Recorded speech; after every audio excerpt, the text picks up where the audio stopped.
Religion et liberté. Qui décide du destin amoureux d'une femme musulmane? Ce soir, nous recevons l'oustaz Diané. Celui-là même qui est frais sur la toile avec son franc-parler. Bonsoir oustaz. Bonsoir. Merci de m'avoir invité. De rien, merci. C'est un honneur pour nous Alhamdulillah. de te recevoir. Peut-on aimer au-delà des frontières religieuses sans trahir sa foi? On en parlera tout à l'heure avec oustaz Diané.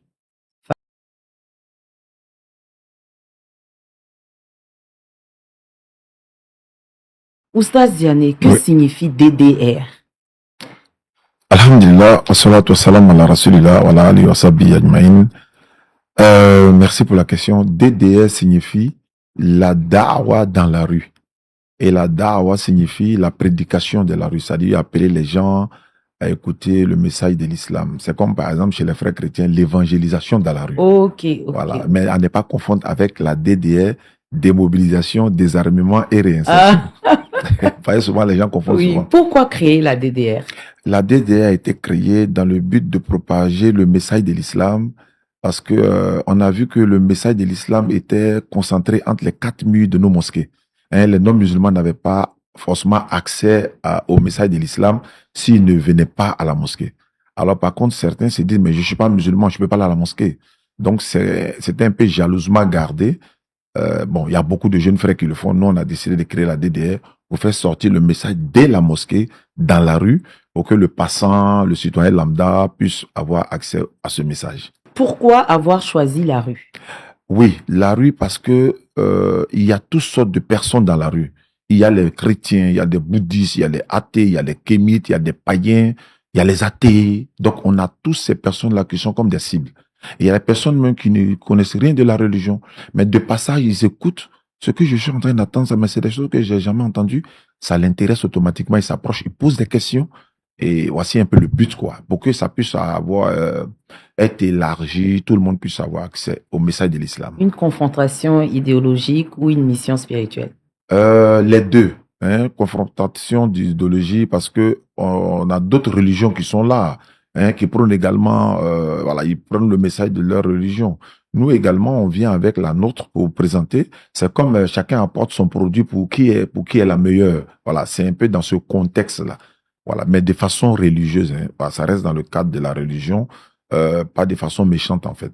Et puis bon, par contre, souvent, on a des échanges avec des non-musulmans. Tout ça dans le but de propager le message de notre religion. Tes sorties sont souvent vues de façon très dure. Est-ce que tu penses qu'on peut en parler ce soir? Il n'y a pas de problème. Comment tu le prends? Oui, souvent c'est dur, mais je me dis souvent, c'est comme quelqu'un qu'on veut réveiller d'un coma. Il faut le choquer pour le réveiller. Mais c'est pas méchant, parce que le Coran dit, dans la sourate 16, verset 125, par la sagesse et la bonne exhortation, appelle les gens au sentier de ton Seigneur et discute avec eux de la meilleure façon. Mais dans cette dureté, certains pensent que je suis très doux, mais tu es trop calme, on t'insulte, tu réagis pas. Mais par contre, d'autres disent non, il est trop dur, voilà, il attaque notre foi. Bon, c'est pas le but, en fait. J'ai été l'une des personnes qui a dit sur l'une des télés ici pour dire, un musulman peut pas être un bon musulman s'il n'aime pas Jésus-Christ, s'il ne croit pas en Jésus-Christ. Mais les gens ont apprécié cela. Ils ont dit, ah, mais d'accord, mais c'est que les musulmans, ils connaissent Jésus et tout ça. Il a dit, oui, bien sûr, mais il faut le reconnaître comme un envoyé, un prophète. Donc, c'est le pour eux le compte en même temps. Souvent, je suis dur, souvent, je suis aussi, voilà. Okay. Quelle est ta position, quel est le fondement de ta position sur la nature de Jésus? Elle se base sur les Écritures. Les Écritures nous disent que Jésus est un prophète, un messager, mais il y a une différence, c'est qu'il est né miraculeusement. Le miracle qui a été opéré par le Seigneur ici, c'est qu'il est né sans papa, mais il a une maman. Et l'islam est allé plus loin en donnant un chapitre complet à la maman de Jésus. C'est-à-dire le titre c'est Mariam, donc Marie, Myriam. Le chapitre 19 du Coran porte le nom de la maman de Jésus. Donc en d'autres termes, nous l'aimons, nous réclamons de lui. C'est-à-dire qu'on veut s'encaparer même de lui. Donc on le défend en quelque sorte. Donc on lui dit non, vous ne pouvez pas le considérer comme une divinité parce qu'il ne l'a pas dit. Donc, c'est dans cette défense-là. Voilà, c'est pas méchant, mais on essaie d'établir la vérité des Écritures pour que chacun puisse, choisir maintenant leur position, quoi. Qu'est-ce que tu peux dire aux chrétiens pour qui, Jésus est Dieu, pour qu'ils ne se sentent pas attaqués? Oui, ça va être difficile de dire à quelqu'un que Jésus n'est pas Dieu sans qu'il soit choqué. Parce que c'est comme moi aujourd'hui, tu viens me dire Allah n'est pas le Dieu créateur des cieux et de la terre. Je serais choqué. Mais en même temps, moi je dis souvent, vaut mieux avoir mal d'une vérité que de mourir dans le mensonge. Je préfère que tu me dises une vérité qui me fasse mal, que je me retrouve au jour de la résurrection, découvert cette vérité-là, alors que je pouvais faire des recherches ici. Quand j'ai dit Jésus n'est pas Dieu à une personne qui me pose la question, je lui donne les preuves des Écritures, de la Bible, du Coran, de la Torah, de l'Évangile, du Psaume, pour qu'il vérifie de lui-même. Je donne des arguments. Certains ne sont pas forcément d'accord avec mes arguments, mais bon, beaucoup viennent, ils se convertissent en l'islam. Nous sommes dans le mois béni de Ramadan. Je suis déjà à 120 personnes converties en islam. Et j'ai 32 personnes sur la liste qui attendent pour se convertir à l'islam. Donc tout ça, c'est le message qui a été propagé. Au départ, ça leur a fait mal, mais après, ils ont compris que c'est comme on fait l'injection à une personne. Au départ, la piqûre te fait mal, mais après, tu es soulagé. Le débat interreligieux, doit-il chercher à convaincre ou à coexister? Les deux à la fois. Le débat interreligieux, à la base, c'est une cohabitation pacifique. Parce qu'il y avait déjà un élan, disons, une méfiance entre les non-musulmans et les musulmans, c'est-à-dire les chrétiens et les musulmans. Mais le fait que le débat nous rapproche, d'abord, on dialogue. On a débattu avec des gens. Après le débat, on a été dans des restaurants, on a mangé ensemble. Le pasteur est là, l'imam est là, etc. N'eût été les débats, il y avait une méfiance entre nous au départ. Parce que chacun se regardait de loin, il ne connaissait pas. Et il y a l'un d'eux qui m'a dit, mais à vous voir de loin, on n'aura pas l'impression que vous êtes des gens sympas. Donc le dialogue interreligieux nous a rapprochés. Donc ceux qui n'ont pas compris cet élan de dialogue interreligieux, c'est comme dans un match de football. On peut vraiment se tacler et autres, mais après, on reste des amis. J'ai écouté une fois Drogba, Didier, Samuel Eto'o qui disait, quand on se croise sur le terrain, mais on ne se fait pas de cadeaux, mais souvent, on dormait dans la même chambre quand on était à Chelsea, quand on était, etc. Donc, c'est à peu près la même chose. Il n'y a pas d'animosité. C'est d'ailleurs, c'est pour briser cette animosité-là qu'on dit, frère, venons, dialoguons. Le Coran dit, Sourate 3, verset 64, il dit, aux gens du livre, venez à une parole commune entre vous et nous. Que nous n'adorions qu'Allah sans rien lui associer, ne nous prenons pas les uns les autres pour seigneurs en dehors d'Allah. Et si les gens du livre tournent le dos, dites-leur que nous sommes soumis. Dans une autre sourate, Allah dit, votre devoir n'est que la transmission du message. C'est-à-dire, vous ne pouvez contraindre personne, vous transmettez le message, mais par la sagesse et la bonne exhortation. Donc, la guidance ne vient que d'Allah, mais notre rôle est de transmettre le message. En une phrase claire, aujourd'hui, devant ta caméra, qui est Jésus pour toi? Jésus est un messager de Dieu, un envoyé, un prophète que Allah a envoyé uniquement aux enfants d'Israël. C'est un prophète et il est le Messie envoyé aux enfants d'Israël. Jésus est un prophète, un messager que l'Éternel a envoyé uniquement aux enfants d'Israël. Il est né miraculeusement. Choc d'écoute.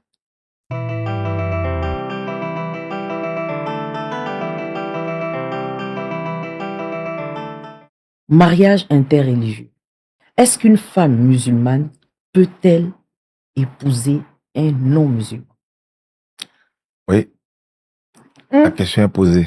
Ah, la question est posée. Le oui, c'est pour la question est posée ou c'est le oui qu'une femme... Oui, la question est posée. Ah, d'accord. Parce qu'il y a une grande divergence sur la question. Il y a une divergence sur la question et les savants musulmans n'ont pas tranché unanimement. Et ça existe en islam, les divergences. Est-ce que c'est écrit dans le Coran? C'est écrit dans le Coran que le musulman peut marier les gens du livre, les femmes parmi les gens du livre. Et là, il y a une divergence. Les savants, les sachants du Coran nous disent non. Les gens du livre ici, ce sont des juifs. D'autres disent non, ça prend le contexte des juifs et des chrétiens. Mais quand on développe le contexte, on dit, si on regarde en profondeur, il y a quelques détails qu'il faut qu'on analyse. Lorsqu'on dit aujourd'hui qu'un musulman peut marier une juive ou une chrétienne, mais en même temps, le Coran dit, n'épousez pas les femmes associatrices tant qu'elles n'auront pas la foi. Donc, reste à savoir maintenant, est-ce qu'une chrétienne ou une juive est une associatrice? Si elles ne sont pas une associatrice, on peut les épouser. C'est quoi être associateur? Associateur, c'est quelqu'un qui associe d'autres divinités à Allah. C'est-à-dire que tu prends une autre divinité en dehors d'Allah. Alors que Comme moi, les bases, les exact. trucs comme ça. Non, non, non, pas faux. Ça, c'est l'idolâtrie. Mhm. Je parlais de la divinité. C'est-à-dire que nous adorons Allah, la même divinité que tous les Et prophètes. puis, on a des génies, par exemple, dans les culturellement et tout Oui, ça. il y a tout ça dedans. Quelqu'un peut aller adorer des statues, Une il eau. peut adorer des eaux, des Ah. rivières, mais en même temps, si cette divinité n'est pas une divinité créatrice des cieux et de la terre, il y a un problème. Voilà. La Vierge Marie, Oui. que les chrétiens catholiques prient, Mhm. que les musulmans prient en tant que Myriam, ou bien que les musulmans reconnaissent On ne reconnaît en pas tant, prier, voilà. il la prie pas, mais ils reconnaissent en tant que Myriam, Sa grandeur. et sa tout ça. grandeur, etc. Quand on parle d'associateurs, associatrices, associateurs, les chrétiennes catholiques prient la Vierge Marie. Mhm. Et très souvent, on retrouve des statues chez les chrétiens catholiques. Très, Mhm. très, très souvent. Alors, est-ce à dire, puisque le Coran nous dit que si c'est une associatrice, il ne faudrait pas l'épouser, est-ce qu'un musulman n'a pas le droit d'épouser une femme catholique? Pas principalement une catholique, on va dire une chrétienne, dans la généralité. Mhm. Parce que si tu maries une chrétienne, selon ce que nous avons appris, c'est que le but est de la ramener à l'islam. Si le but est de la ramener à l'islam, mais moi je me demande en ce moment si on doit marier une chrétienne, si le but est de la ramener à l'islam, mais il faut marier un à quatre musulmans en même temps. Ça c'est un. Deuxièmement, quand tu maries une, j'ai vu quelque part également, il est dit que un homme musulman, c'est dans nos enseignements, beaucoup de nos savants pourront le Les décortiquer. hadiths ou bien sourates? Oui, dans les hadiths également, parce qu'il y a les spécialistes des hadiths, il y a les spécialistes de la langue arabe, il y a les spécialistes dans le décortiquage des mots du Coran. Moi, je suis pas un spécialiste. Maintenant, un homme musulman, il est dit qu'un homme musulman peut marier une chrétienne, mais un chrétien peut pas marier une musulmane. Mais pourquoi? Maintenant, pourquoi? Parce que c'est ce qu'il est dit, c'est ce que j'étais en train de dire, parce que ce qui explique, c'est que dans le but de ramener la chrétienne à devenir musulmane. Alors que si c'est par exemple un pasteur qui marie ta fille, il va l'envoyer à l'église. Elle peut vouloir garder sa religion. Elle peut vouloir garder sa religion. Oui, c'est un peu dans ce contexte-là. Nous, au niveau de la DDR, nous avons dit, c'est un peu problématique parce que j'ai vu des tontons en moi qui ont marié des femmes chrétiennes. Elle était tellement gentille, elle était tellement bien. Il est devenu chrétien. Feu Ahmed Bakayoko, Oui, très grand musulman, exactement. qui a son épouse qui est chrétienne, Oui, catholique, mais qui n'a pas changé de religion pour autant. exactement. C'est ce que j'ai dit. Donc, il y a ce que l'islam dit, il y a ce que les hommes pensent bon. J'écoutais quelqu'un qui disait, comment la religion peut-elle influencer notre union? Mhm. Oui, mais la religion, elle est au-dessus de tout, en fait. En fait, dès que la foi est touchée, il y a un problème. Et puis, quand on rentre en profondeur, supposons que moi, j'ai une femme qui est chrétienne, on vit en parfaite harmonie, tout va bien et tout. Et puis, on a des enfants. Le dimanche, les enfants iront à l'église. Le vendredi, ils iront à la mosquée. Ils deviendront des chrétiens musulmans. Parce qu'on ne saura pas. Il y a une dame avec qui j'ai échangé, elle a dit non, chez moi, il n'y a pas de problème, mon mari va à la mosquée, moi je vais à l'église, les enfants font leur choix. Mais par contre, le Coran dit, Sourate 66, verset 6, ô vous qui avez cru, préservez votre personne et votre famille d'un feu dont les combustibles seront les pierres et les génies, lourdement, c'est-à-dire, ces feux-là, c'est-à-dire dans un feu, c'est gardé par des anges qui ne désobéissent jamais à Allah. Donc, nous devons préserver nos familles et notre personne d'un feu. Et ce feu-là, pourquoi d'un feu? Parce que nos familles, la Bible dit par exemple dans Genèse chapitre 2, verset 24, l'homme quittera son père et sa mère, s'attachera à sa femme, les deux deviendront une chair. Mais quand tu rentres dans la maison, tu trouves deux personnes distinctes, c'est-à-dire la femme, l'homme et la femme. Mais on dit ils deviennent une chair. C'est comme une paire de chaussures. Il y a deux, mais on dit une paire. Donc, ils deviennent une chair dans quel sens?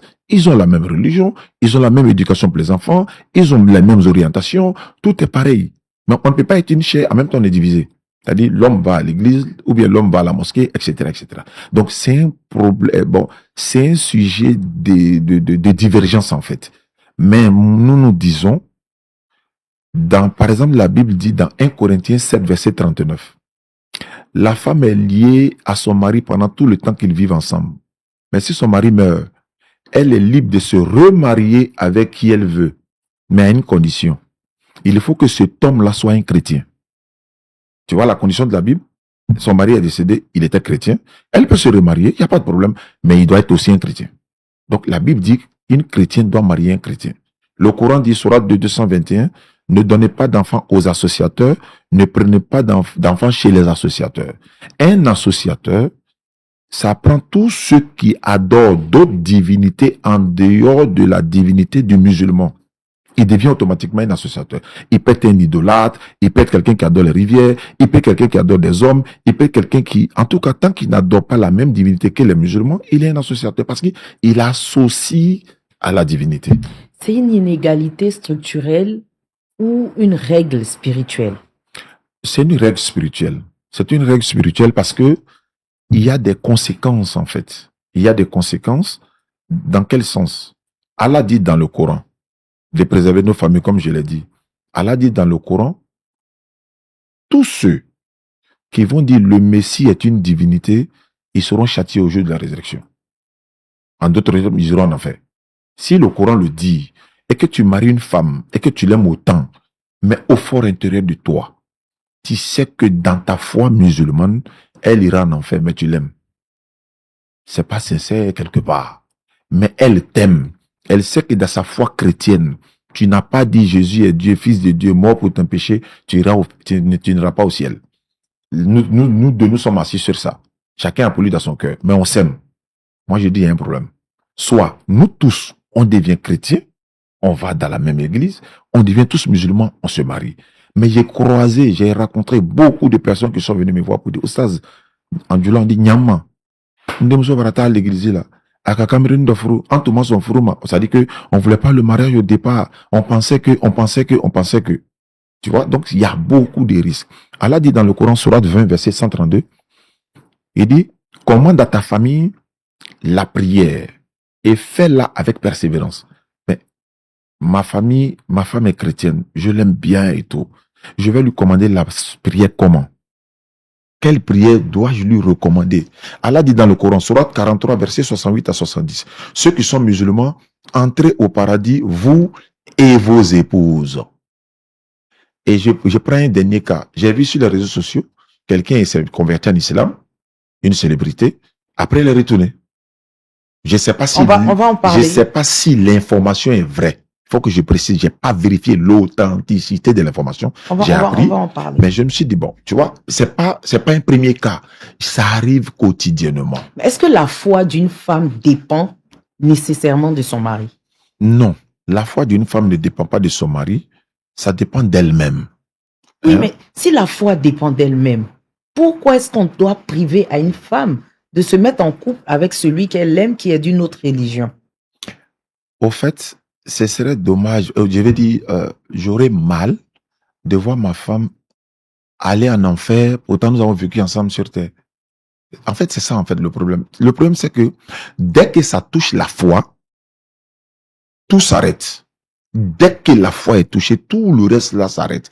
Parce que Allah dit dans le Coran, Sourate 51, verset 56, je n'ai créé les hommes et les génies rien que pour m'adorer. Donc, le but de la création, c'est d'adorer Allah. C'est pourquoi nous nous posons 5 questions fondamentales au niveau de la DDR.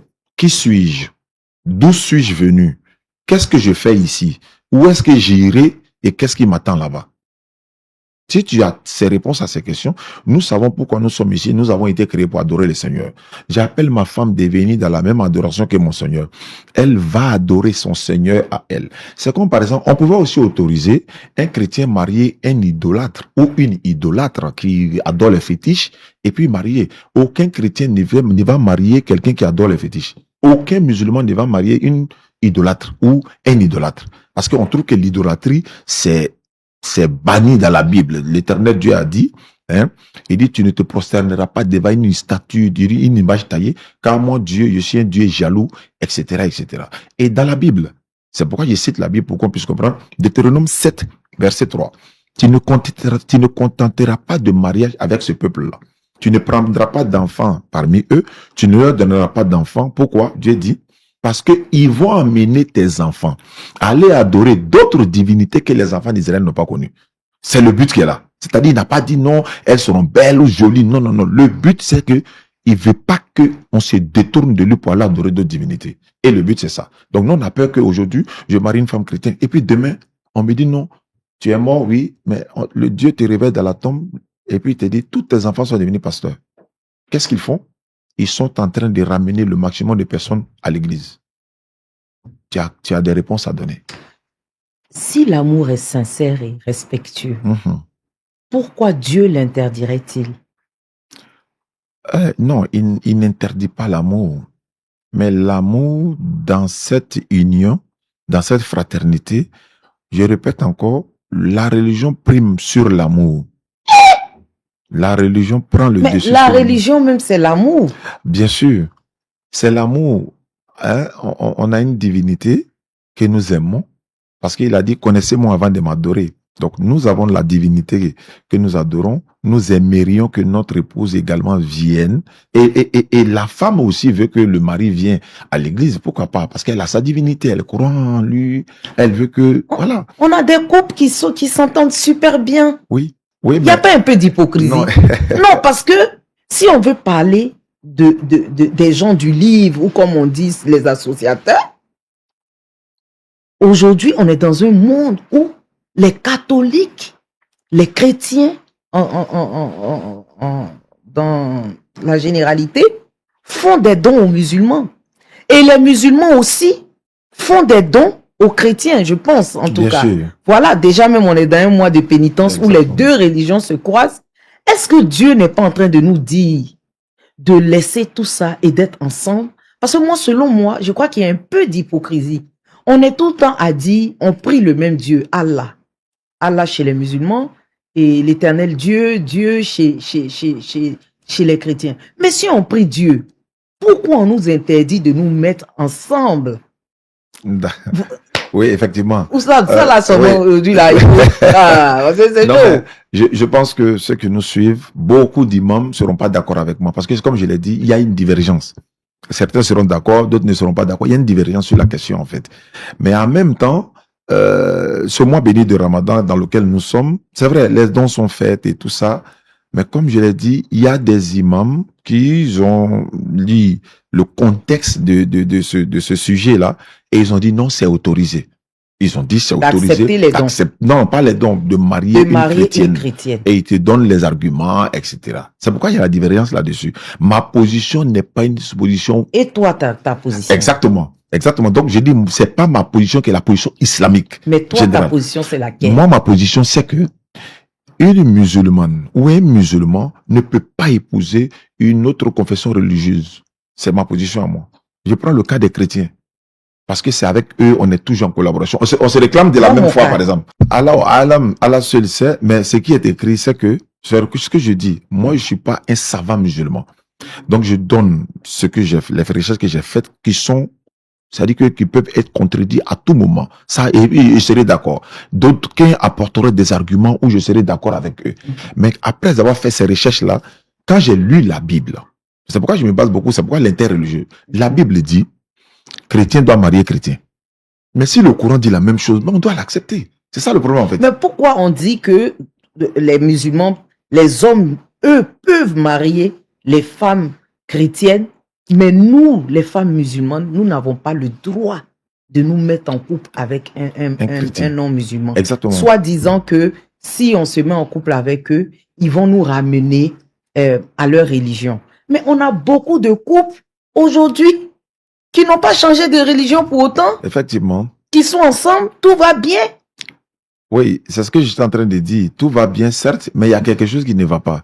Qu'est-ce qui ne va pas? C'est que chacun sait, au fort intérieur de lui, que l'autre n'aura pas le salut. Mais qu'est-ce qui vous dit que vous avez la science infuse? Qu'est-ce qui dit que c'est la religion islamique qui est la meilleure, qui dit, c'est-à-dire, c'est pour nous là, qui est ça. Nous, on va partir au paradis, eux, ils vont partir en enfer. Non. Est-ce que nous, nos prières ne peuvent pas racheter eux, leur paradis? Oui, c'est ce que j'étais en train de dire. En fait, nous, en islam, nous disons qu'il n'y a pas deux religions, il n'y a qu'une seule religion. Quelle est cette religion? La soumission à la volonté de l'Éternel. On se soumet à sa volonté ou on désobéit à lui. C'est-à-dire, il n'y a pas deux voies, il n'y a qu'une seule voie. Soit l'obéissance, soit la désobéissance. Et tous ceux qui obéissent au Seigneur, qui se soumettent à lui, c'est pourquoi l'islam musulman signifie celui qui se soumet, n'est-ce pas, à la volonté de l'Éternel. Maintenant, le chrétien est soumis à sa divinité. Tu as dit tout à l'heure, on a le même Dieu. C'est le même Dieu qui nous a créés, mais nous n'adorons pas le même Dieu. C'est la même divinité qui nous a créés, mais on n'adore pas la même divinité. Pour quelqu'un qui adore Jésus ou qui vénère Marie et que moi j'adore Allah et l'autre adore par exemple Bouddha, etc. On ne peut pas avoir la même divinité dans l'adoration, mais c'est la même divinité qui nous a créés parce qu'il est unique dans la création. Maintenant, quand on est sur la terre, il y a une divergence sur, bon, non, lui, il n'est pas, il n'est pas. Ça, c'est une divergence. Côté mariage également, c'est pareil. C'est comme par exemple, tu as 10 enfants et puis bon, chacun a sa religion. Mais toi, le père, tu as ta propre religion auquel tu crois et tu n'apportes pas les preuves que c'est la meilleure. C'est pourquoi nous on fait la dawa en fait. On vient sur la place publique, on dit bon, voici notre religion. C'est Allah qui nous a appelés musulmans dans le Coran. C'est lui qui a donné le nom à l'islam. Le nom du Coran est dans le Coran. Tous les musulmans prient de la même manière, dans la même direction. Le pèlerinage, c'est le même lieu. Le ramadan, c'est le même mois. L'ablution, c'est la même manière. La direction, c'est la même manière. Le Coran est lu de la même manière. Et voici un peu les arguments que nous donnons et que nous présentons face aux autres religions, d'apporter des preuves par rapport à celles que nous présentons si vous avez la meilleure religion que la nôtre. C'est ça l'interreligieux. Et les gens viennent au dialogue interreligieux. Ceux qui ont compris deviennent musulmans. Ceux qui ne veulent pas, ils restent dans leur position. Parce que le Coran dit, sourate de 256, nulle contrainte en religion car le bon chemin c'est distingué de l'égarement. Nulle contrainte. C'est qui veut dire, tu dois même pas obliger ta femme pour dire qu'elle n'a qu'à devenir musulmane. Mais tu dois quand même lui parler de l'islam, lui montrer la vérité. Mais pas la contrainte. Lui présenter la vérité. C'est à elle de choisir. Maintenant que toi tu es musulman, et puis tu as marié une chrétienne, je répète encore, quel est le sort des enfants? Quel est le salut obtenu par vous deux, vos couples? Je répète, tu n'as pas la foi que Jésus-Christ est Dieu, Fils de Dieu, mort pour ton péché. Dans la foi chrétienne, tu ne seras pas sauvé. Celui qui croira, qui sera baptisé, sera sauvé. Et celui qui ne croira pas sera condamné. C'est ce que la Bible dit. Donc, si tu crois, tu es baptisé, tu seras sauvé. Mais ton mari n'est pas baptisé. Il ne croit pas. Donc, il ne sera pas sauvé. Au fond intérieur de toi, il ne sera pas sauvé. Tu ne lui diras pas. Ou bien tu ne lui diras, je veux que tu viennes avec moi à l'église au moins pour aller expérimenter. Ok, allons-y. Il va s'asseoir, il va écouter. À la mosquée. À la mosquée. Et puis après, il y a d'autres, allons à l'église, tu vas l'expérimenter, tu vas écouter. Et il va écouter. Il pourra faire un choix. Mais est-ce que ce choix-là est un bon choix pour lui? Est-ce qu'il a la certitude, selon ce qu'il a vu, qu'il aura le salut? Parce qu'à partir du moment où l'adoration vient, comme je l'ai dit, l'amour attend. L'amour finit. Dieu est là. Hein? Le sentiment peut finir. L'Éternel est là. Donc, aujourd'hui, musulman, demain chrétien, après bouddhiste, j'ai croisé des personnes, il a dit, j'étais musulman, et il y a eu beaucoup de décès dans notre cours, et je n'ai pas dit, je suis devenu bouddhiste. Il a dit, mais on ne meurt pas là-bas aussi, quoi. Donc, quand je l'ai rencontré, lui et sa femme, ils sont revenus à l'islam.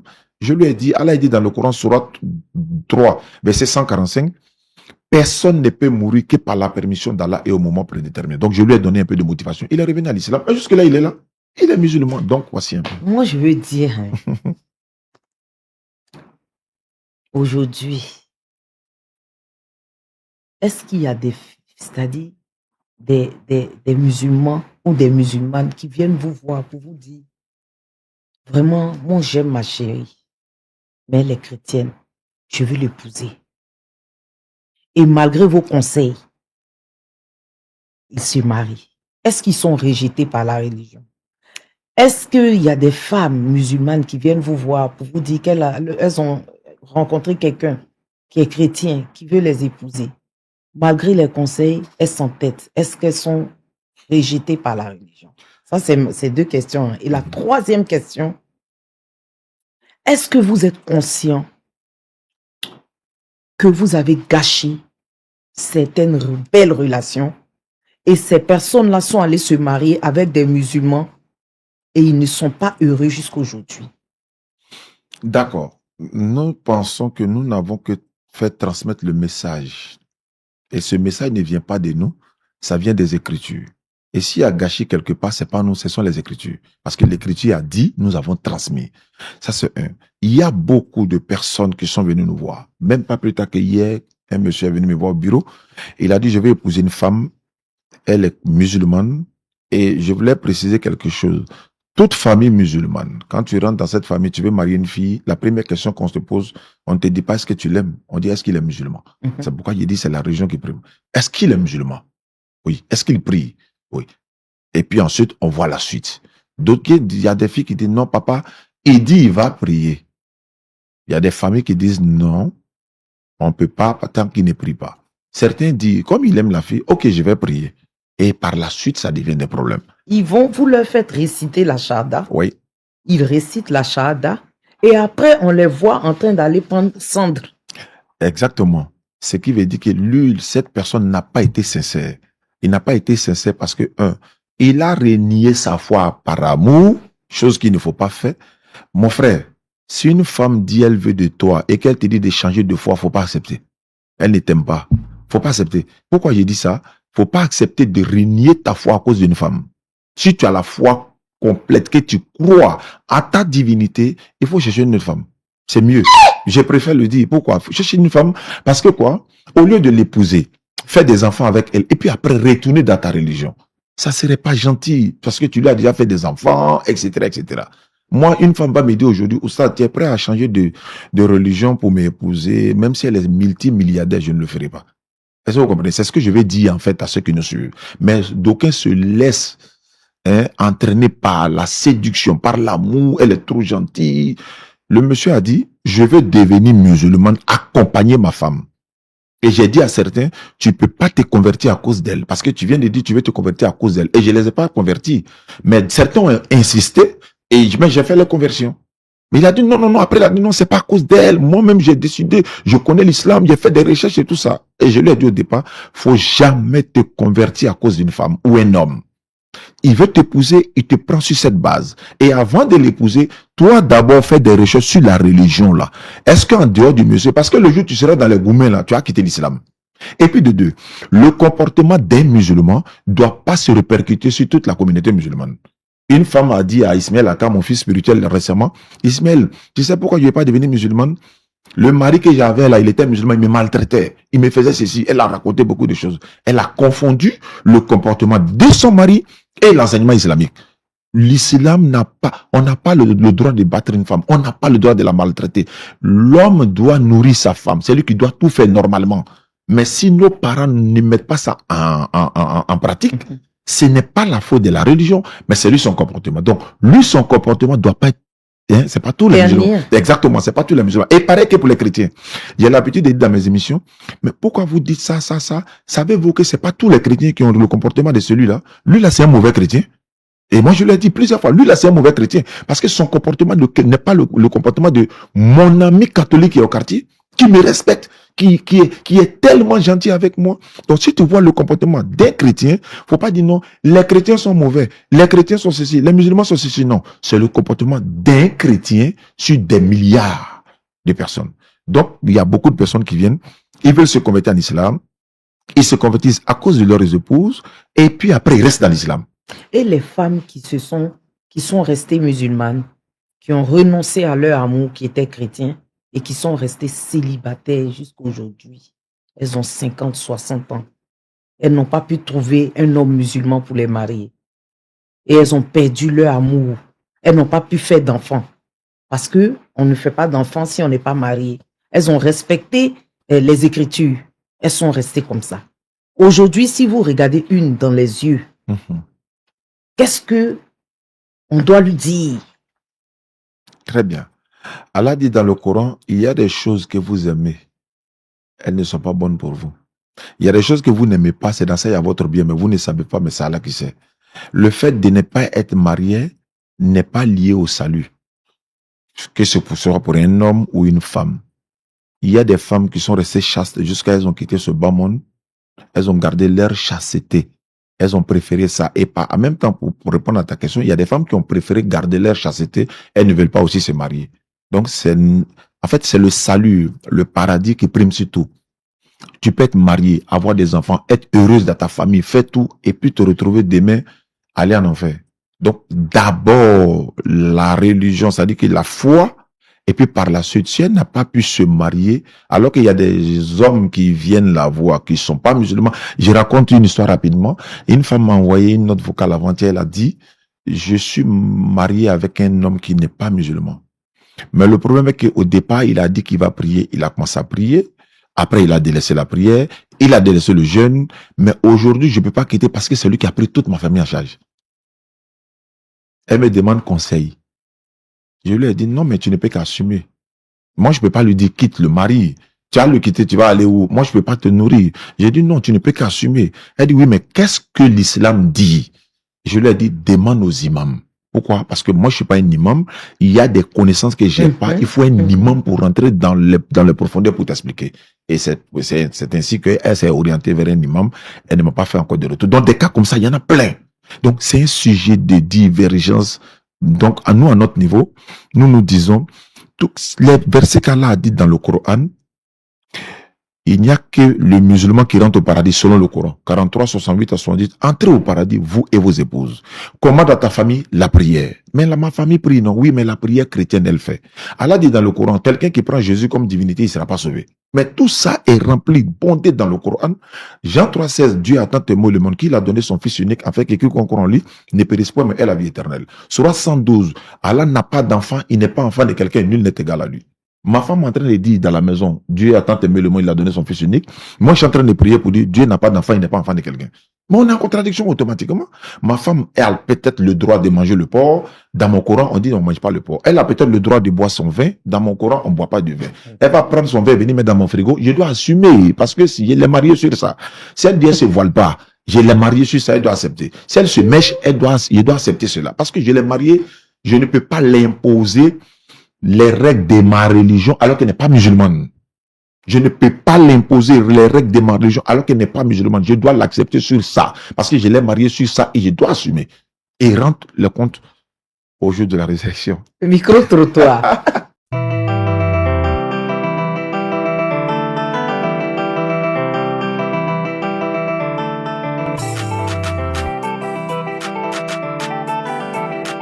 Chez nous, ça a été dit même qu'on doit marier une bonne chrétienne.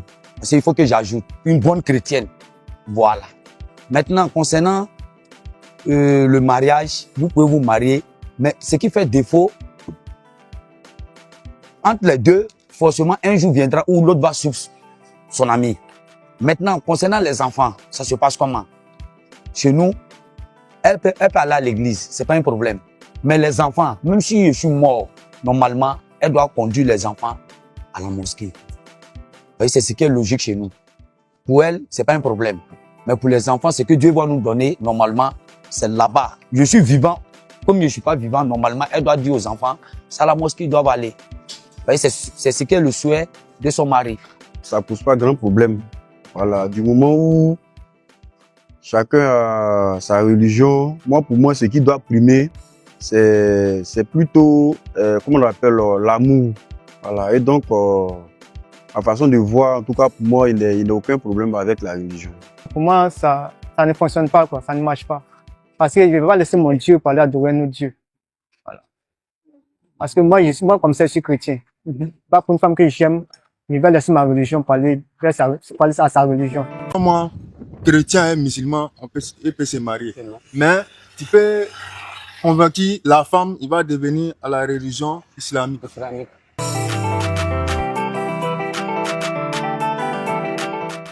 Sincèrement, c'est pas facile. C'est pas facile. Non, forcément, moi, il peut pas me marier. Bon, forcément, si la fille là, s'est mariée chez elle est chrétienne là, forcément là, la fille là doit, bon, en tout cas, bon, tout est possible dans la vie. Chez nous, les musulmans là, c'est le monsieur qui commande. Voilà. Bon, si le monsieur a dit que, le monsieur chrétien a dit que forcément, que la fille là, elle est à l'église, mais elle va faire ça là. Ça devient comment? Elle peut pas refuser. Voilà, c'est le monsieur qui commande. Quand c'est comme ça là, bon, nous, on voit ça directement. C'est pas facile. Voilà, on voit ça directement. Bon. Je sais pas. on ne devait pas regarder la religion, mais plutôt l'amour. Et donc, dans le cas où il doit y avoir un mariage, doit avoir un mariage, je pense que comme c'est l'homme, voilà, c'est l'homme. Après tout, c'est l'homme qui est le chef de la famille. Et donc, pour ma part, la dame gagnerait à se pencher du côté de la religion de l'homme. Quant à moi, bon, tout ce que Dieu fait est bon. Voilà. Mais si c'est le chrétien, elle doit marier comme il doit marier, il faut que les conditions soient respectées. Si c'est respecté, moi, je n'ai pas de problème. Parce que moi-même, mon imam me dit, on peut marier une bonne chrétienne, il n'y a pas de souci. Mais si les conditions sont respectées, bon, il n'y a rien de tel, quoi.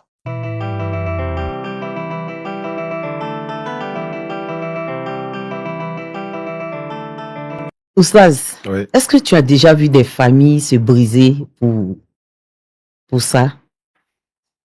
Bon, pas personnellement, mais j'ai entendu des histoires dans ce genre-là. J'ai également vu des familles où il y a toutes sortes de religions. Il y a musulmans, le grand frère est musulman, la maman est chrétienne, le papa est bouddhiste, etc. Et puis, il n'y a pas de problème. J'en ai vu ça plein. Quand je suis allé au Burkina, j'ai vu plein. Et ici, à Abidjan, j'en ai vu quelques-unes. Mais je pense que l'Éternel Allah nous a déjà donné les prescriptions.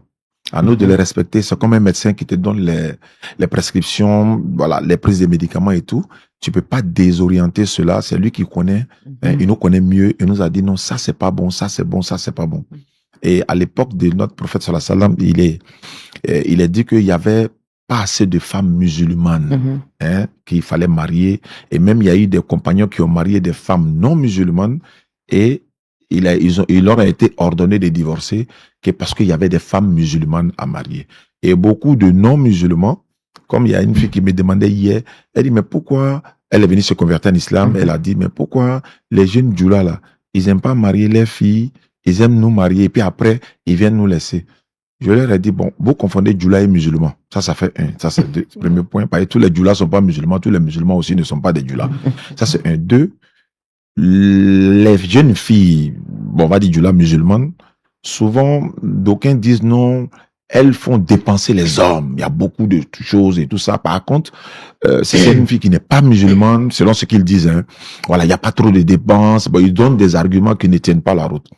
Mais je répète encore, tout ça tourne autour de la religion. Parce que lorsqu'on doit se marier dans l'amour, on fait recours aux religieux. On va à l'église et puis on va à la mosquée.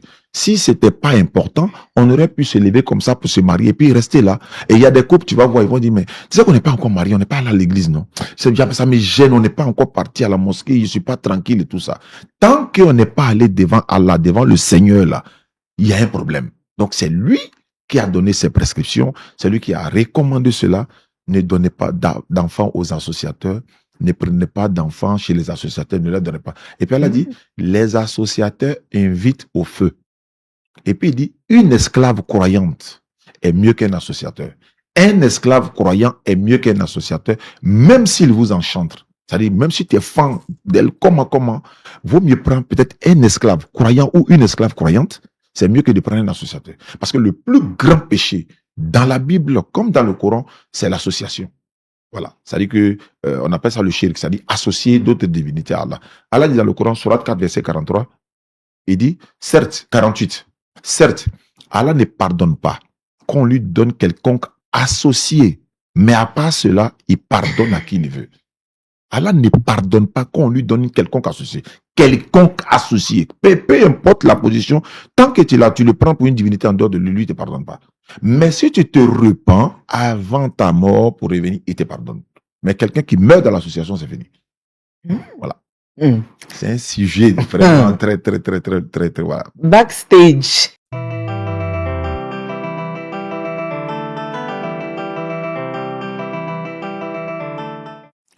Alors, dans Backstage, on va parler un peu de la vie de couple entre interreligions. Si une femme musulmane est mariée civilement à un non-musulman, comment se passe le ramadan? Une femme non musulmane. Non, une femme musulmane est mariée à un non-musulman. Comment se passe le ramadan? Oui, le ramadan se passe pour elle de façon normale. Elle fait son ramadan, elle se lève à 4 heures du matin, elle fait sa rupture et disons, sa Mhm. nourriture, et puis voilà, elle suit les principes. Est-ce que les rapports sont acceptés? C'est ça le problème. Mais c'est ça le problème. Puisque le problème c'est quoi? Avant le ramadan, tu as déjà accepté ça, non? C'est le problème qui est là. Avant ramadan, tu as accepté. C'est pas dans ramadan que tu as refusé. Parce que nous sommes autorisés d'avoir des rapports avec nos épouses, pas quand nous sommes en jeûne. Mhm. En dehors du jeûne, il n'y a pas de problème. Mais si toi, tu dis tu es marié à lui, vous êtes marié, il n'y a pas de problème. En ce moment-là, vous allez assumer les conséquences. C'est pas à moi de dire, non, tu vas avoir cette sentence, etc., etc. C'est Allah qui vous jugera sur ça. Parce que le mariage que nous avons fait a été fait devant Allah. Ça ne s'est pas fait à l'église ou encore dans un temple, etc. Mais ça s'est fait, je vais dire, voilà. Mais ça s'est fait à la mosquée ou encore en présence des témoins. Mais Allah est témoin de tout ça. Elle est musulmane, son mari est chrétien. Avant le ramadan, elle acceptait tout ce qui va avec. Mais c'est comme si elle n'est pas mariée, si elle refuse de coucher avec lui dans le ramadan. C'est comme si elle n'est pas mariée. Elle est en train de montrer que je ne suis pas mariée. Et il y a des gens, par exemple, aujourd'hui, les jeunes, ils ont des copines à la maison. Lorsque le ramadan arrive, non, faut aller chez tes parents. Hein. Le jour de la fête, là, demain, tu viens. Ça revient à peu près au même. Ça revient à peu près au même. Parce qu'ils ne sont pas mariés. Ce qui n'est même pas légal, hein. Mais si la femme est musulmane, elle vit sur le toit du monsieur, et dans Ramadan, vous lui refusez le lit, mais c'est pareil que pour quelqu'un qui dit à sa copine, va chez tes parents, et puis après Ramadan, tu viens. Donc, elle doit assumer. Comment gérer un conjoint qui ne prie pas pendant le mois des jeûnes? Un conjoint qui ne prie pas, c'est-à-dire qui n'est pas musulman. Mais dans le mois de Ramadan, vous savez, le Ramadan appartient, disons, le jeûne du mois de Ramadan, c'est pour chacun. Les bénédictions sont individuelles. Hein? Moi, je ne fais pas le Ramadan et puis toi, tu prends les bénéfices. Voilà. Donc, chacun est responsable, chacun assume. Parce que, par exemple, si moi, je suis en train de jeûner, que mon jeûne est gâté, c'est pas le jeûne d'une personne. Mais le conjoint qui n'est pas musulman pendant le Ramadan, le mois de Ramadan, il va forcément respecter les principes du mois de Ramadan de son conjoint également. Par exemple, le mari est musulman, la femme est chrétienne, ou vice-versa. Si le Ramadan arrive, elle ou il est obligé de respecter tous ces principes du mois de Ramadan. Est-ce qu'il n'est pas vu comme impur? Non, je ne dirais pas cela, parce que s'il doit être vu comme impur, c'est pas à nous, c'est auprès d'Allah.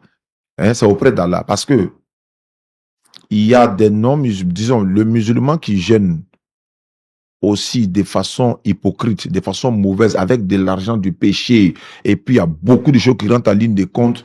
Parce que le ramadan n'est pas seulement de s'abstenir de manger, c'est spirituel. Alors, tu peux gâter même ton jeûne à travers ça. Hein? Il y a beaucoup de choses, tu as ton téléphone, il y a des choses haram que tu regardes dans ton téléphone, alors que tu es dans le jeûne. C'est vrai qu'on t'a pas vu en train de manger, mais ton jeûne même peut se gâter. Comme les bérets sur Internet, TikTok, tout ça. Quand on est jeune, on ne peut pas regarder tout ça. Moi, je préfère même dire, ça ne se fait pas même avant le mois de jeûne. D'aucuns disent, dans le ramadan, c'est pas le moment d'écouter musique. Dans le ramadan, il faut écouter le Coran. Dans le ramadan, c'est pas le moment de faire ça. Dans le ramadan, mais quand il dit ça, la personne se dit, mais c'est qu'après le ramadan, on le fait. C'est ce qu'il va comprendre automatiquement. C'est que dans le ramadan, on ne le fait pas, mais après le ramadan, on peut le faire. Non, non, non. Vous dites qu'un musulman ne doit pas faire ça, ça, ça, ça. Il n'y a pas une période précise. Un musulman ne doit pas faire ceci. Un musulman doit se rapprocher de son Seigneur. Surtout dans le mois de Ramadan, tu dois faire plus encore. Et là, comme ça, le message passe facilement. Oustaz, Non. Tu as des filles. Oui. Si une de tes filles, dans le futur, tombe amoureuse d'un non-musulman, et qu'ensemble, ils viennent te voir, elle te dit, papa, moi... c'est lui ou rien. C'est lui là, je veux. Qu'est-ce que tu feras? Alhamdulillah. Ta fille préférée, hein? Celle que je connais. Moi, je vais dire, allons chez le pasteur. Parce que moi, je suis dedans. On s'en va? Si elle est amoureuse de lui, on ira d'abord vérifier sur base de quoi? Parce que celui qui veut épouser ma fille, qui est par exemple chrétien, je vais échanger avec lui. À moins que ma fille refuse sans tête, je pourrais peut-être pas rien faire. elle va désobéir, quitter la maison, s'entêter, partir, je ne pourrai rien faire. Je ferai tout ce que je pouvais, et je peux, mais je ne pourrai rien faire. Mais là, si j'ai la possibilité, j'irai voir le jeune et ses parents. La seule chose que je vais demander, amener une Bible. On vérifie les Écritures. Si la fille va épouser cette personne-là, il doit me démontrer selon les Écritures que ma fille n'est pas dans la vérité. Parce qu'on ne peut pas avoir deux vérités. Il n'y a que, c'est-à-dire, on dit, il n'y a pas chauffe et froid en même temps. Est-ce que vous comprenez? Donc, on me présente que la fille doit marier le jeune, il est adorateur de Jésus. Moi, je vais demander qu'on me démontre que Jésus est Dieu. Ma fille s'en va, il n'y a pas de problème. Maintenant, si ta fille quitte la maison, elle dit, elle, c'est lui, elle veut, elle quitte la maison. Est-ce que tu vas la répudier? Je ne dirais pas la répudier, mais je vais peut-être plus la considérer comme ma fille. Il dit considération. C'est pas comme si elle n'est pas ma fille. Et c'est vice-versa, hein. Ça c'est pas chez les chrétiens aussi. Hein. Ça, voilà, je connais plein. Mais je vais pas la considérer comme ma fille parce qu'elle m'a désobéi en fait. Alors qu'un père ou un enfant, certes, peut dialoguer avec son père pour apporter les... Moi, je ne dirais pas que je suis un père qui comprend les choses. Moi, je veux qu'il faut me convaincre, en fait. C'est tout mon problème. Mais s'il n'arrive pas à te convaincre. Ah, mais c'est ça le problème. C'est ça. En fait, puisque les Écritures ne sont pas pareilles. Oui, non, je parle pas même pas du Coran. Je dis, le monsieur qui veut marier ma fille est chrétien. Il a son pasteur. Je veux croiser son pasteur, son fidèle est là. Ou son prêtre. Ma fille est là. On dépose les Écritures. Convainquez-moi de ce qui est dans la Bible pour que vous mariez ma fille. Et s'ils n'arrivent pas? Mais par la grâce d'Allah, ils n'arriveront pas. Elle va se rendre compte que, mais attends, moi, il y a une maman qui m'a appelé une fois, elle a dit, ma fille est devenue chrétienne. Et la fille, on l'a raconté, elle racontait beaucoup de choses. On a demandé à rencontrer son pasteur. Allah a facilité. D'abord, le pasteur nous a amené dans un maquis. Mais j'étais obligé de rentrer. Nous étions assis là. Après l'échange, elle s'est reconvertie en islam. Mais il fallait qu'on soit en confrontation avec le pasteur pour qu'elle découvre certaines vérités. Et c'est ce que je vais faire à ma fille. Mais si dans tout ça, elle dit elle veut rien savoir, moi, je ne pourrais rien faire. Honnêtement, je ne pourrais rien faire. Je peux pas, je ne sais pas, aller l'emprisonner. Je ne pourrais rien faire parce que tu frappes une femme ou bien tu la maltraites à cause d'un homme, elle va mourir avec cet homme-là. Mais je vais utiliser d'autres méthodes, voilà, pour essayer de ramener ma fille. Mais la première condition, c'est que je ne vais même pas crier ni rien. Mais je suis d'accord à une condition, frère. C'est toi, tu veux marier ma fille, il n'y a pas de problème. Tu es chrétien? Oui, je suis d'accord, il n'y a pas de problème. Tu me connais, non? Non, je ne te connais pas. Ok. Je souhaite que on ait des échanges sur les Écritures et la Bible. D'abord, ma fille, si elle te marie, tu souhaiterais qu'elle devienne musulmane ou chrétienne? Elle reste musulmane. Non, papa, elle peut rester. Non. Moi, je souhaite qu'elle aille à l'église. Mais celui qui va l'adorer, là, je veux savoir c'est qui. On ouvre les Écritures. Ma fille me connaissant, elle est capable de dire, faut pas rentrer dans ça avec lui. Je vais m'entêter. Si elle s'entête, je ne pourrai rien faire. Honnêtement, je ne pourrai rien faire. D'accord. Boîte à secret.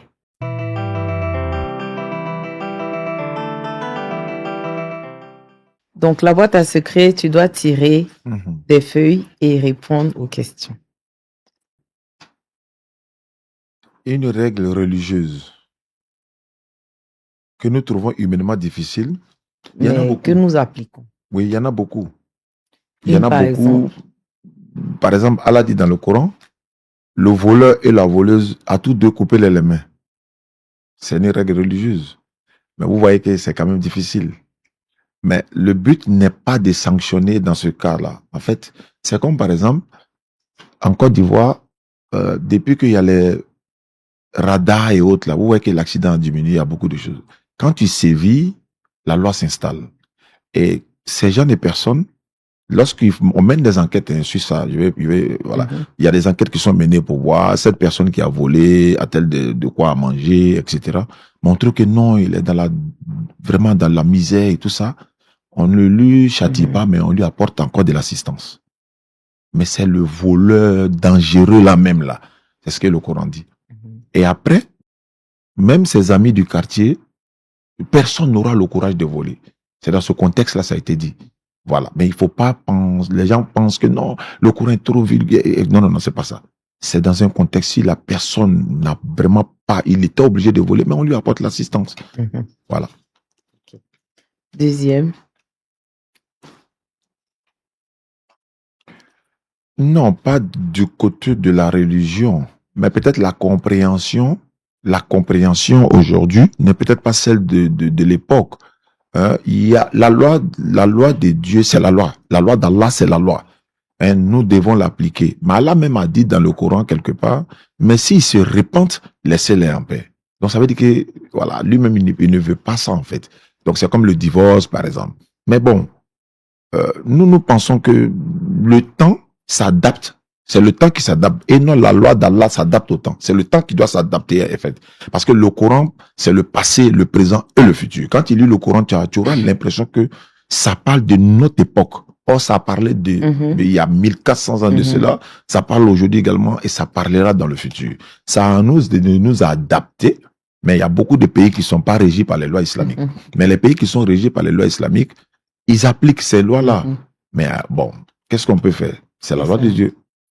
Prochaine question. Douter sur un point théologique, non. Mais certains documents théologiques, on peut douter. Pas le Coran. Comme sur des hadiths, par exemple. Il y a beaucoup d'hadiths qui sont douteuses. Mais en même temps, il y a beaucoup qui sont authentiques. C'est pourquoi il y a des spécialistes des hadiths. Quand ils voient, ils savent automatiquement ça là, c'est pas authentique. Dès qu'ils voient des versets, non, ils savent automatiquement, puisqu'ils ont fait une école spécialisée pour ça. Et nous ne sommes pas spécialistes des hadiths, c'est pas à nous d'interpréter, voilà, comme on veut. Dès qu'on voit, on se rapproche de ceux qui sont spécialistes dans le domaine. Et puis, ben voilà. Mais il y a quand tu vois, il y a des, non, ça peut pas correspondre. Mais au lieu de la rejeter, je vais regarder le contexte, ou bien demander pourquoi on me relate le contexte. Donc, ça arrive de douter sur un certain nombre de choses comme ça. Mais pour le Coran, non, il n'y a aucun doute.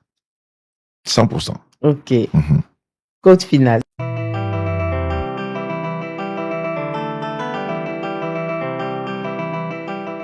Alors, dans code final, on est pratiquement à la fin de l'émission, mais on va te poser une dernière question.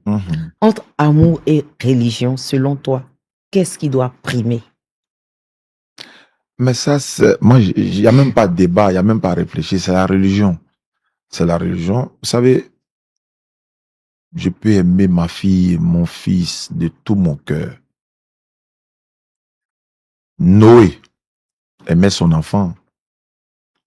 Il a demandé à son enfant de monter dans l'arche avec lui. Il dit, monte pas, il va se réfugier sur un mont qui va le sauver. Noé dit, aujourd'hui, rien ne peut te faire échapper si ce n'est la grâce d'Allah. Viens monter. Il n'est pas monté, il est resté dans le déluge.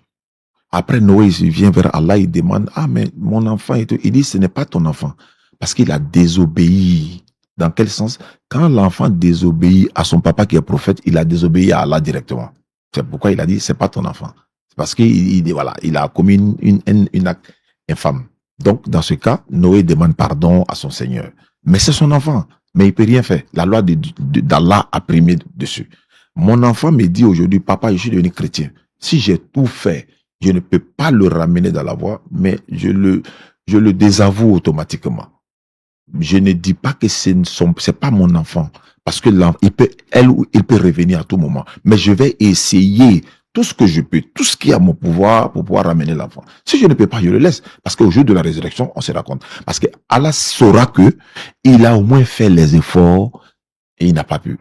Mais pour t'asseoir, pour dire non, bon, c'est choix, bon, vous savez, bon, voilà, non, c'est pas comme ça. L'amour et la religion d'abord et ensuite l'amour. La religion d'abord, ensuite l'amour. Je prends un exemple. Aujourd'hui, je ne souhaite pas quelqu'un qui a une femme musulmane et demain matin, la femme décide de ne plus prier. On va entamer tous les dialogues, elle ne veut pas prier, il doit la divorcer. Il y a l'amour, oui. Ils ont 10 enfants, oui. Elle refuse de prier. Oui, on a tout fait, elle ne veut pas prier, il doit la divorcer. Tu vois? Donc, même dans un couple musulman. Bien sûr, c'est des couples musulmans, mais je parle. Ma femme est musulmane, je suis musulman. Et puis un matin, elle refuse, elle dit, elle ne veut pas prier. C'est pas comme si c'est une période où elle a menstrué, non. Elle décide de ne plus prier. Qu'est-ce qui se passe? Je ne veux plus prier. On va pas automatiquement aller à l'action. On va essayer de la faire comprendre. Mais elle veut rien savoir. Ça fait partie des cas de divorce. Et aujourd'hui, tu regardes la caméra. Nous, on va te demander le sujet, le thème dont on a parlé ce soir. Qu'est-ce que tu dis en définitif? Une femme musulmane n'a-t-elle pas le droit de se marier avec un non-musulman? Alhamdulillah Rabbil Alamin wa salatu wa salam ala Rasulillah. une femme musulmane a-t-elle le droit? Moi, j'ai dit non. J'ai mes arguments. Et mes arguments sont des arguments qui peuvent être contredits par tout le monde. Et je serai prêt à les accepter. Si une femme musulmane épouse un non-musulman, elle pratique sa religion musulmane. Le monsieur pratique sa religion, par exemple, chrétienne. Il va à l'église. En fait, la foi de la femme contredit celle de son mari. Voilà le premier problème. Leurs croyances se contredisent. Leur foi se contredit. Le fort intérieur de chacun se contredit. C'est évident. Et de deux, les enfants, l'autre, j'ai vu le reportage tout à l'heure. Il a dit, après mon décès, madame doit envoyer les enfants à la mosquée. Pourtant, elle est chrétienne. Non, elle va les envoyer à l'église. En fait, Allah a parlé dans le Coran. Nous devons regarder ce que Allah a dit sur ce cas-là et puis analyser le contexte dans lequel il a parlé. En plus de cela, la Bible est unanime. En fait, les gens ont l'impression que c'est le Coran ou c'est les musulmans qui refusent. C'est ça, il faut faire la nuit. Les gens ont l'impression que c'est le musulman qui refuse. C'est la Bible qui a dit et le Coran aussi en a parlé. 1 Corinthiens 7, verset 39, Deutéronome chapitre 7, verset 3, Sourate 2, 221, Sourate 5, verset 5. Il dit, il vous est permis de marier les femmes vertueuses d'entre les gens du livre. Et puis, regarde, chose bizarre. Tu dis, tu maries, peut-être, certains disent non, on ne peut pas marier une chrétienne. Mais quand 31 arrive là, tu t'as marié la nourriture. Toi, tu dis, tu ne les maries pas, non? Oui, tu maries la nourriture. On n'a pas dit ne pas marier la nourriture. La nourriture, c'est une parenthèse. Hein. Cette nourriture, pour moi, doit être consommée pas dans une période festive, en fait. Si aujourd'hui je suis assis, ma voisine chrétienne me donne la nourriture, je prends et mange sans problème. Il n'y a pas de fête, il n'y a rien. Mais à la Noël. Ouais, exactement. Parce que je participerai à la Noël indirectement à travers la nourriture. Voilà, ça c'était une parenthèse. Donc, aujourd'hui, nous nous disons musulman, mari musulman, chrétien, mari chrétien. On peut même m'inviter au mariage d'un voisin chrétien, j'irai assister. Volontiers, j'irai assister. Je vais voir comment ça se passe et voilà. Ah d'accord, c'est comme ça. Ils vont prier au nom de Jésus ou bien encore au nom du Père, du Fils et du Saint-Esprit, etc. Moi, je serai assis là. Il y a un verset du Coran qui va me venir dans la tête. Allah il dit, ne dites pas 3, cessez. Ce sera meilleur pour vous. Allah n'est qu'un Dieu unique, il est trop glorieux pour avoir un enfant. Ils ont dit, le tout miséricordieux s'est attribué un enfant. Regarde, Allah dit, peu s'en faut que le ciel et les montagnes s'écroulent, le fait qu'ils ont attribué des enfants au tout miséricordieux. C'est-à-dire, le mot là seulement, le ciel, les montagnes veulent s'exploser. Le mot, le fait de dire qu'il a un enfant. Mais je dois épouser une femme qui doit prier ça dans ma maison. Dieu a tant aimé le monde qu'il a donné son fils unique, afin que quiconque croit en lui ne périsse point, mais qu'il ait la vie éternelle. En effet, Dieu n'a pas envoyé son fils dans le monde pour juger le monde, mais pour que le monde soit sauvé.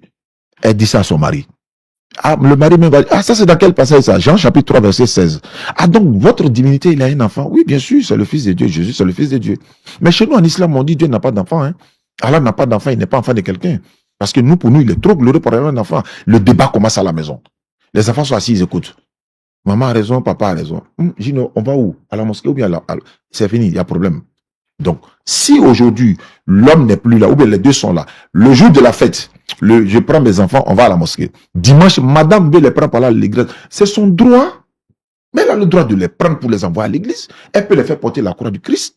Et ils reviendront à la maison. Si vendredi, ils enlèvent la croix du Christ, je leur donne le chapelet, mais on est dans quoi? Mais en même temps, pour terminer, celui qui sera baptisé, celui qui croira, sera baptisé, sera sauvé. Mais celui qui ne croira pas sera condamné. Mon mari n'est pas baptisé. Il ne croit pas, il ne sera jamais sauvé. Le mari dit, ce sont des mécréants, ceux qui disent en vérité Allah c'est le Messie. Alors que le Messie a dit, ô enfants d'Israël, adorez Allah mon Seigneur et votre Seigneur. Quiconque associe à Allah d'autres divinités, son refuge sera le feu pour les injustes, pas des secoureurs. On est dans un débat contradictoire. Jusqu'à la fin du monde, il y a des spécialistes dans ce domaine qui pourront vous décortiquer. Si tu vois que telle personne a marié telle qui est chrétienne, c'est parce que ça, c'est parce que ça. Ils pourront apporter leur contribution. Je ne suis pas un savant musulman, je donne mon point de vue. D'accord. La dernière question pour terminer.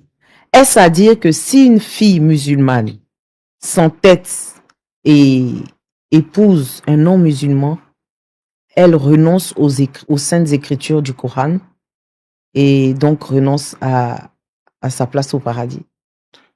Aujourd'hui, oui. Pourquoi? Je ne dis pas qu'elle renonce à sa place au paradis, parce que le paradis ne m'appartient pas, Allah seul sait. Si elle renonce à l'islam, épouser un chrétien, renoncer à l'islam, tu n'es plus musulmane.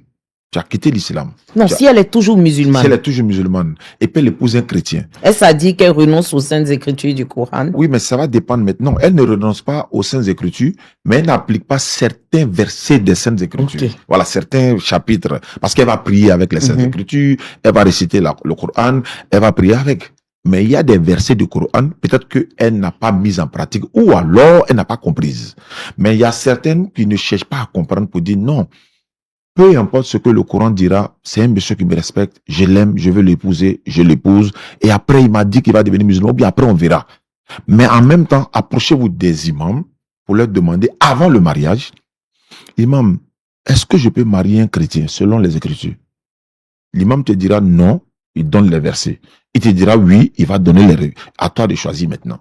Et il te donnera aussi les conséquences. Parce qu'il ne s'agit pas seulement de marier le monsieur pour le marier. Mais il y a aussi les conséquences. Il faut qu'on les Mais quand on dit qu'en islam, il n'y a pas deux vérités, pourquoi est-ce qu'un imam dirait qu'elle peut épouser un non-musulman et un autre imam dirait qu'elle ne peut pas épouser? Oui. Normalement, les deux devaient s'allier sur une seule parole, une seule sainte écriture du Coran pour dire soit non, soit oui. Donc là, déjà, il y a problème. Oui, non, il n'y a pas de problème. C'est ce que j'ai dit.